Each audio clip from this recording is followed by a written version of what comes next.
बिस्मिल्लाहिर्रहमानिर्रहीम। अस्सलाम वालेकुम नाज़रीन, आप देख रहे हैं मेरा यूट्यूब चैनल मदीहा अलमास आपके साथ हैं। नाज़रीन ग्रामी, आज का मेरा वीलॉग, इस वीलॉग में बात करेंगे साल 2024 का आखिरी डूबता हुआ सूरज। सूरज गुरूब हो चुका है साल 2024 का। ये डूबता सूरज अल्लाह करे कि अपने साथ मुआशी बदहाली, बेरोज़गारी, बदअमनी, महंगाई और ये सियासी अदम इस्तेहकाम भी अपने साथ ले जाए। साल 2025 आइंदा आने वाला साल और इमरान खान का अपनी कौम के नाम पैगाम, इस पैगाम के बारे में आज के इस व्लॉग में बात करेंगे। साथ ही साथ बात करेंगे जाती उम्रा में कुछ खुफिया मुलाकातें सीएम साहिबा जो हैं वो कर रही हैं, इन खुफिया मुलाकातों के बारे में। और ये आज जो जाती उम्रा में खुफिया मुलाकातें हैं, ये हिंदुस्तानी टाइकॉन हैं जंदाल, जो कि खुफिया मेहमान बने हुए हैं जाती उम्रा के। इसकी कुछ तफसीलात मैं शेयर करूँगी आपके साथ। नाज़रीन ग्रामी, आज के इस व्लॉग में सबसे पहले तो बात होगी साल 2024 का जो आखिरी सूरज है वो गुरूब हो चुका है। साल 2024 का आखिरी सूरज कुछ तल्खो शीरीं यादें अपने दामन में समेटे तारीख़ का हिस्सा बन चुका है। ये गुज़रता साल हम दुआ करते हैं कि अपने साथ बदहाली, बदअमनी, बेरोज़गारी और ये सब कुछ अपने साथ ले जाए, और आइंदा आने वाला साल जो है ये अमन लेके आए, ये सलामती लेके आए, ये खुशहाली लेके आए, ये सियासी इस्तेहकाम लेके आए पाकिस्तान में, ये मुआशी इस्तेहकाम लेके आए पाकिस्तान में। लेकिन ये जो गुज़रता साल है 2024, ये मुल्क की तारीख़ का बदतरीन साल है। बदतरीन साल इस वजह से कि इस 2024 में इस निज़ाम की तरफ से, इस सिस्टम की तरफ से एक चलती हुई एक इलेक्टेड हुकूमत को जो चालें चली गई, जिस तरह से गिराया गया, उसको ख़त्म किया गया, और फिर फॉर्म 47 की हुकूमत जिस तरह से खड़ी की गई, और इस फॉर्म 47 की हुकूमत के मार्से वजूद में आने के बाद, बनने के बाद, जहाँ पर मुल्क की तारीख़ का सबसे बड़ा सियासी अदम इस्तेहकाम पैदा हुआ, वहाँ पर मुआशी अदम इस्तेहकाम भी मुल्क की तारीख़ का सबसे बड़ा पैदा हुआ। इस मुआशी अदम इस्तेहकाम की वजह से बेरोज़गारी बढ़ी, महंगाई बढ़ी, बदअमनी बढ़ी, बेरोज़गारी बढ़ी, फिर उसकी वजह से दहशतगर्दी भी बढ़ी,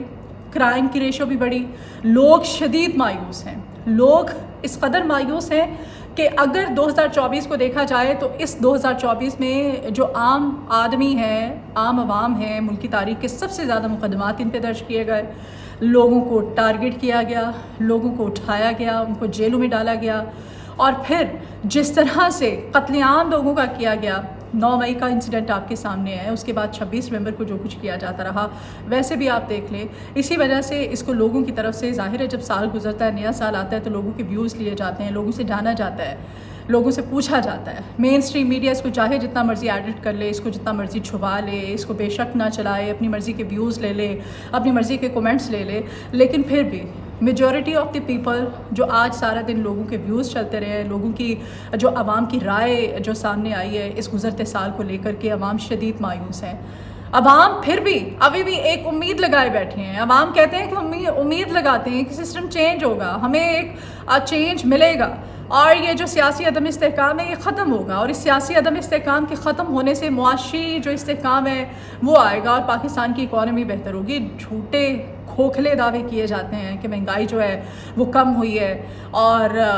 एक अगर मिडल मैन की बात करें तो तालीम, सेहत और अशे खुर्द नोश जैसी जो मेन चीज़ें होती हैं, बेसिक चीज़ें होती हैं, ये एक मिडल मैन की पहुंच से दूर है। अवाम शदीद परेशान है। अवाम कहते हैं जिस तरह से फिर ये अपनी मर्ज़ी की तरमीम लाई गई, 26 में आईनी तरमीम आपके सामने है, फिर जिस तरह से ये सुप्रीम कोर्ट ऑफ पाकिस्तान ने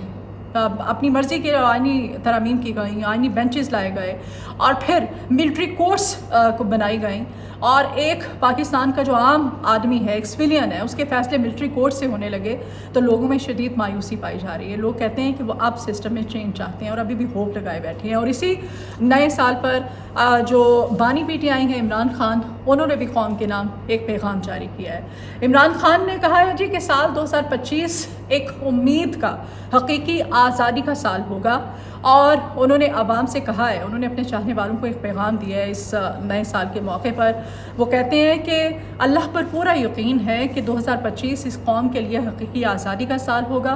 और रजीम चेंज के बाद मुल्की मैशियत तबाह होकर रह गई थी, कारोबार बंद हो गए थे, नया सरमाया आने की बजाय जो सनतकार हैं वो अपनी इन्वेस्टमेंट्स निकाल रहे हैं। मुल्क की तरक्की के लिए सरमायाकारी की ज़रूरत होती है। खान साहब ने जो जेल के अंदर से अपने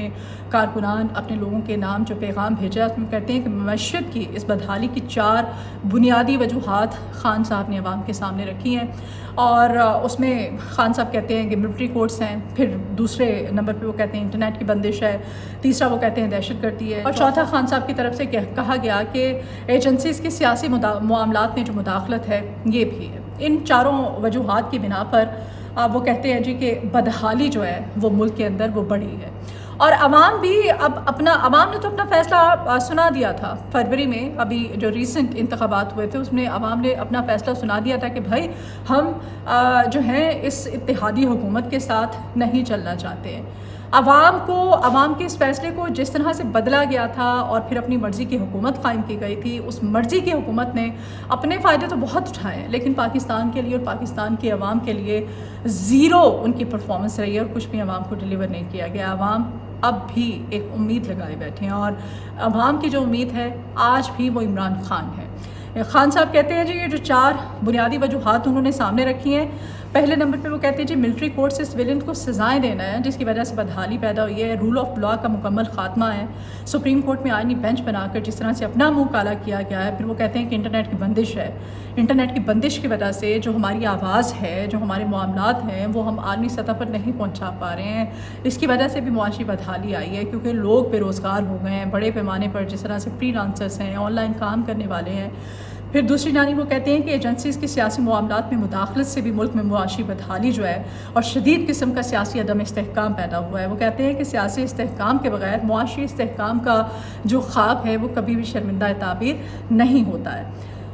दहशतगर्दी के हवाले से खान साहब ने बात की, वो कहते हैं खैबर पख्तूनख्वा और बलोचिस्तान में एक बार फिर से दहशतगर्दी जो है वो बढ़ी है, इसमें शिद्दत आई है और इसकी वजह से भी ये जो दहशतगर्दी में बढ़ता हुआ इजाफा है, इसकी वजह से भी मैशत की बहाली जो है वो मुमकिन नहीं है। 20 साल से मैं कह रहा हूँ कि मिलिट्री ऑपरेशन मसाइल का हल नहीं है और दहशतगर्दी के ख़ात्मे के लिए देरपा पॉलिसी जो है हमें उसको अपनाना होगा, तो ही हम दहशतगर्दी पर कंट्रोल कर सकते हैं। कुरम के हालात आपके सामने हैं, पारा चिनार में क्या किया जा रहा है वो आपके सामने है। पारा चिनार के लोग अपने हक़ के लिए जिस तरह से उनका बेगुनाह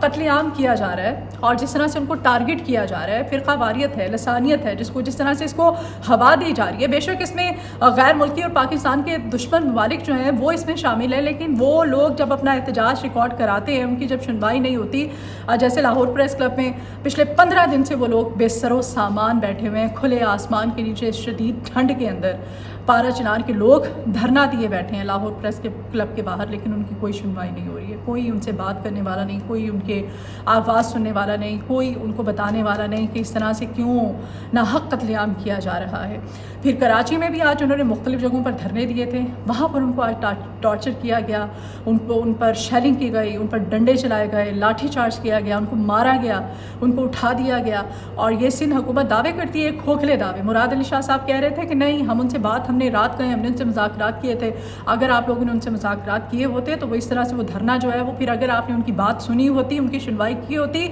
और उनको वाकई कोई उसका ठोस उनको नताइज, उनको हल इसका नज़र आ रहा होता तो वो एहतजाज ख़त्म कर देते। आज कराची के अंदर जो कुछ हुआ है, पारा चिनार के वो मुजाहिरीन जो धरना दिए बैठे हैं, जो पुरअमन एहतजाज कर रहे हैं, एक जगह पर इकट्ठे हैं, वहाँ पर खुले आसमान के नीचे, वो इतनी शदीद ठंड में बेसरो सामानी के आलम में वो एहतजाज अपना रिकॉर्ड करा रहे हैं, कोई उनको सुनने वाला नहीं है। तो ये हालात हैं। अवाम चेंज चाहते हैं, अवाम चाहते हैं कि सिस्टम, ये निज़ाम, ये तब्दील हो। अवाम रिलीफ चाहते हैं और ये रिलीफ मांगने के लिए अवाम की जो होप है वो इमरान खान है। बहरहाल उम्मीद करते हैं और दुआ करते हैं कि अल्लाह पाक जो है वो रहम करे पाकिस्तान पर और पाकिस्तान की कौम पर, पाकिस्तानियों पर।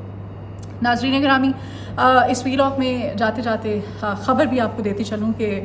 कुछ हिंदुस्तानी टाइकॉन हैं, वो जाती उम्रा में इस पर खुफिया मेहमान बने हुए हैं और खुफिया मेहमान वो CM साहिबा के हैं। मरीम नवाज़ शरीफ साहिबा जो हैं वो खुफिया मुलाकातें जाती उम्रा में जारी रखे हुए हैं और ये जो खुफिया मुलाकातें हैं, इन मुलाकातों में CM साहिबा हैं और उनके वालिद मोहतरम हैं मियाँ मोहम्मद नवाज़ शरीफ साहब। जबकि इन खुफिया मुलाकातों में जो जाती उम्रा में जारी हैं اس میں آپ کو بتاتے چلوں کہ جندال صاحب موجود ہیں جو کہ ہندوستانی ٹائکون ہیں، اور اس ملاقات میں میاں محمد شہباز شریف یا پھر ان کی فیملی یعنی کہ ان کے صاحبزادے یا کسی بھی قسم کی کوئی ذرائع جو ہے ان کو میٹنگ کا حصہ بننے کی اجازت نہیں ہے۔ یہ میٹنگ کی جا رہی ہے جی مریم نواز شریف صاحبہ کی طرف سے اور میاں محمد نواز شریف صاحب جو کہ پہلے ہندوستان کے ساتھ اس طرح کے خفیہ جو بلاوے ہیں، مہمان بنائے جاتے ہیں اور جس طرح سے وہاں سے آتے ہیں، مودی بھی آئے تھے اور بھی بہت ساری اس طرح کی ماضی کو اگر ہم اٹھا کے دیکھ لیں تو پھر ویلاگ کافی زیادہ لمبا ہو جائے گا، لیکن جاتی عمرہ میں خفیہ ملاقاتوں کا سلسلہ جاری ہے۔ مریم نواز شریف صاحبہ جو ہیں وہ جاتی عمرہ میں ہندوستانی ٹائکون جندال وہاں پر موجود ہیں اور یہ جاتی عمرہ کے خفیہ مہمان بنے ہوئے ہیں۔ شہباز شریف صاحب ان میٹنگز کا حصہ نہیں ہے، مریم نواز ان کے ساتھ میٹنگز کر رہی ہیں۔ اب دیکھیں آئندہ آنے والے دنوں میں ان میٹنگز کے کیا نتائج عوام کو، پاکستان کو بھگتنا پڑتے ہیں اور پاکستان تحریک انصاف کو۔ ویلاگ سے اجازت دیجیے، آپ کے فیڈ بیک کی ضرورت ہے، اپنا فیڈ بیک ضرور دیجیے گا، چینل کو سبسکرائب کیجیے گا، آپ سے ریکویسٹ ہے، ویڈیو پسند آئے تو اس کو شیئر بھی کیجیے گا، اپنی دعاؤں میں مجھے یاد رکھیے گا، اپنا بہت سارا خیال رکھیے، اللہ نگہبان۔